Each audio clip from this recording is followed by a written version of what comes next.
जी, लेकिन ऐसा नहीं है कि आपको कांग्रेस के लोग पसंद नहीं है, आपको बॉलीवुड के भी कई लोग पसंद नहीं है। आप कईयों को पागल कहती हैं, कईयों को स्टूपिड कहती हैं, किसी को बिर सिर पैर का कहती हैं, ऐसा क्यों कह देती हैं आप? देखिए क्या होता है ना, आप अब आउट ऑफ कॉन्टेक्स्ट ऐसे दो चार बातें उठा के सुना रहे हैं कि एज इफ यू नो ये इलिजिटिमेट है और मैंने ऐसे ही कह दी। उनके पीछे कोई कॉन्टेक्स्ट है और लार्जर कॉन्टेक्स्ट यही है कि जो बॉलीवुड ने जितना इस देश का कबाड़ा किया है, they should take owners for it. You know, जब हम लोग देखते हैं कि जितने भी ये एक्टर्स हैं वो शो ऑफ के हमारे पास इतने 100 हजारों करोड़ की संपत्ति, और जब आप देखते हैं कि गुटखा की ऐड करते हैं, क्या मजबूरियां होगी इनकी कि ये गुटखा की ऐड करके चबाते हुए आते हैं स्क्रीन पे। ये लोग जो हैं, जब भी कोई भी एंटी नेशनल एजेंडा हो, चाहे हमारी डिप्लोमेसी में, चाहे हमारी इंटरनेशनल डिप्लोमेसी में कोई भी हो, यू नो, चाहे वो पैलेस्टीन को लेके खड़े होने, ये सब एक लाइन में खड़े हो जाते हैं। एक लाइन में ये मानवता का जो है वो झंडा लेके ये लोग खड़े हो जाते हैं, और देश को जो है जब कुल्हाड़ी मारनी हो तो सबसे पहले पीठ पे ये लोग खड़े हो जाते हैं। 10 लाख, 5 लाख, 2 लाख, 3 लाख रुपए का इनका रेट होता है इसका, चाहे वो स्टोरी डालनी हो या चाहे वो ट्विटर पे डालना हो, ये कुछ। और जब आइटम नंबर करने की बारी आती है तो ये इज्जतदार लोग, ये मानवता, जो सबसे पहले सेक्सुअलाइजेशन ऑफ चिल्ड्रन, मैंने आपको पहले भी बताया, हम सोशल मीडिया पे देखते हैं 9-9, 6-6 साल के जो छोटे छोटे बच्चे अपने स्कूल के फंक्शंस पे कैसा डांस कर रहे हैं आइटम नंबर्स पे। क्या उसका वो ओनर्स लेते हैं? जिस तरह की जो फिल्में बना रहे हैं, और जहां पे एक फिल्मों का जो हीरो हुआ करता था, जिसे हम नायक कहते थे, नायक जो होता था वो एक खलनायक बन गया, खलनायक नायक बन गया है, जो एक रावण का पूरी तरीके से, जो एक साक्षात्कार जिसका होना चाहिए, वो उस तरह का इनका नायक है, जो कि गुंडा है, दगाबाज है, औरतों को कपड़ों की तरह बदलता है, उनका पीछा करता है, रेप करता है, अपने अहंकार में आकर खून की जो वो किसी अपनी धर्म के लिए या इसके लिए नहीं खड़ा हो रहा। इस तरह के तो इनके नायक हैं। तो खैर, कहने को तो बहुत कुछ है फिल्म इंडस्ट्री के लिए, और मैं हमेशा ही कहती आई हूँ, ऐसा नहीं है। लेकिन अब आप एक दो चीजें उठा के बोले कि आपने पागल बोल दिया किसी को, डम बोल दिया किसी को, तो वो ठीक नहीं है। अब आपने कई स्टार किड्स को उबले हुए अंडे बोला, अब बताइए मैं क्या करूं इसके अंदर? आयुष्मान खुराना को चापलूस बोला, रणबीर कपूर को सीरियल स्कर्ट चेजर बोला। देखिए, अच्छा, आप इनकी ऐसी करण जौहर को चाचा चौधरी, आप इनकी जो है वो, आप इनकी ऐसी वकालत कर रहे हैं जैसे कि, सवाल पूछ रहा हूं, नहीं, आज जैसे कि मानिए ये पता नहीं कहाँ के जो है वो धर्मात्मा हो, ये सही नहीं है। अब करण जौहर में आपको चाचा चौधरी नजर आ रहा है?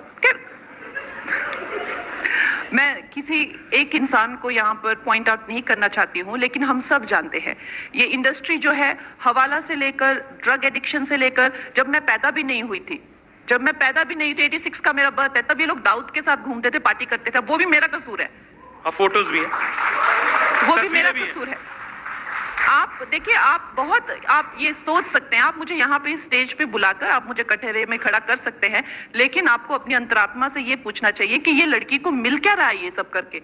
ये सारा अपना नुकसान करती है, ये सबको नहीं, ये सबको अपना। आप मुझे ये टिकट मत बोलिएगा, ठीक है? मेरी ऑलरेडी बहुत बड़ी पोजीशन है, मैं एमपी की टिकट के लिए ये सब नहीं करती। एमपी की टिकट नहीं, I am already a superstar. मेरे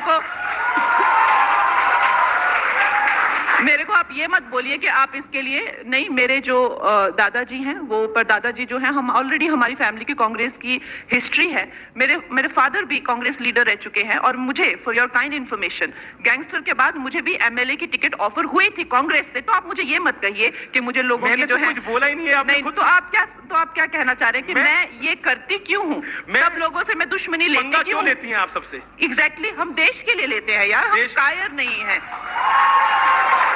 देश के लिए पंगा लेते हैं आप, देश के लिए पंगा लेते हैं, देश के लिए बोलते हैं, अपना तो नुकसान ही किया है। आज इंडस्ट्री में जो है सब लोग खुशी मना रहे हैं कि इसकी फिल्म नहीं हुई, इसने बड़ी अपने सब पैसे लगा के इसने फिल्म बनाई, उसकी फिल्म नहीं आई। ये इंडस्ट्री में खुशियां मनाई जा रही है, ठीक है? और मुझे बिल्कुल आइसोलेट किया गया है, मेरा घर टूटा तब इन लोगों ने खुशियां मनाई। जो मैं I am right now in the loneliest corner of the world, ठीक है? तो आप मुझे ये मत बताइए कि मैंने इसको ये बोला, मैंने उसको वो बोला। मैं अपने निजी स्वार्थ के लिए होता तो मैं इनकी ईगो पे थोड़ा क्या मैं बता देता हूँ। बॉलीवुड में खान्स के साथ काम करने के लिए एक्ट्रेस को लगता है कि अगर खान्स के साथ मौका मिल जाए तो उससे बढ़िया कुछ नहीं हो सकता। बजरंगी भाईजान आपने सलमान खान के साथ छोड़ दी, जीरो फिल्म आपने शाहरुख खान के साथ छोड़ दी, क्यों? अभी पंगा ही तो है। सलमान खान, शाहरुख खान को कौन मना करता है बॉलीवुड में? अमीश जी, ऐसा नहीं है कि मैं एक वक्त था जब मैं चाहती थी कि मैं इन सब के साथ काम करूं, लेकिन 10 साल का मेरा संघर्ष रहा है जब मुझे सबने डिसमिस किया, इसका कुछ नहीं होने वाला, क्योंकि एक नॉर्मल सा जो फॉर्मेट होता था, आइटम सॉन्ग करो, 2 गाने करो, कॉमेडी सीन, उसमें मैं फिट नहीं होती थी। तो जब मुझे वो काम नहीं मिला, मुझे एक अलग तरीके से सफलता मिली, चाहे क्वीन हो, तनु वेड्स मनु हो, मणिकर्णिका हो, मैंने एक महिला ने अपना एक वजूद पाया इस इंडस्ट्री में, और ये इस जनता का मेरे लिए प्रेम रहा है। लोगों की फिर मैं क्यों किसी के साइड में खड़े होकर एक साइड रोल करूं, चाहे वो 2 सीन में आइटम नंबर क्यों करूं? शाहरुख खान के साथ भी, सलमान खान के साथ नहीं, तो आपको क्या लगता है, आप इस तरह के उनके नाम उछाल के क्या प्रूव करना चाह रहे हैं? क्या कोई बड़े वो क्या है, वो क्या प्रूव करना चाह रहे हैं आप? शाहरुख खान के साथ भी, सलमान खान के साथ भी, तो क्या है वो? क्या है, क्या वो मुझे बताइए, एक्सप्लेन कीजिए, क्या है वो? बहुत बड़े एक्टर हैं, मतलब आप भी बहुत बड़ी एक्टर हैं, वो भी बहुत बड़े एक्टर हैं। हाँ, तो आपने कहा ना आप भी बहुत बड़ी एक्टर, ठीक है यार, हम भी हैं ना। तो आप अभी आगे कभी कोई फ्यूचर में प्रोजेक्ट आए तब आप सोचेंगे या नहीं? ऐसा नहीं है, मैंने कोई भी मैंने ऐसा नहीं किया कि मैं इस इंसान को नीचा दिखाऊं ये काम करके, नहीं, ऐसा नहीं किया। मुझे लगा आपको भी तो कभी ऐसा लग सकता है ना यार, हम अपने घर में अच्छे हैं, अपना हमें जो एक अस्तित्व मिला है, मेरी वजह से कल आने वाली बेटियों को भी एक ऐसा यार एक महिला का भी अस्तित्व होता है। और आपको पता है कि ये जो हीरो लोग होते हैं, ये महिलाओं को कितना शोषण करते हैं, आपको पता है? डिनर पे बुलाना, मैसेज करना, घर पे आ धमकना, आपको पता है ये सब? तो एक बेटी आगे जाके खड़ी हो रही है और कह रही है कि ये सब ठीक है, आप किसी के साथ में समय बिताना चाहते हैं, आपका प्रेम प्रसंग है, वो एक अलग बात है, लेकिन सबसे ज्यादा एक्सप्लॉयटेशन जो है वो ये हीरोज करते हैं। तो अगर एक बेटी आगे आई है और ये अपने दम पर आगे आई है, तो क्या इतना आसमान गिर गया कि इनके साथ फिल्म छोड़ दी, उनके साथ फिल्म छोड़ दी, आपने ऐसा कैसे कर दिया? अब आप किसी मूड में नहीं लग रहे इनके साथ आगे भी कोई फिल्म करने के? नहीं, मैं ये नहीं कह रही हूँ कि, चाहे मैंने हमेशा ही कहा है कि चाहे वो खान हो, चाहे कुमार हो, मेरी जैसी पर्सनैलिटी, मुझे कभी किसी से कोई दिक्कत नहीं हुई है, और जिनसे हुई है वो सबने देखा है, वो मुझे जेल में डालने की कोशिश की, चाहे इन्होंने मिलकर जो भी करने की कोशिश की।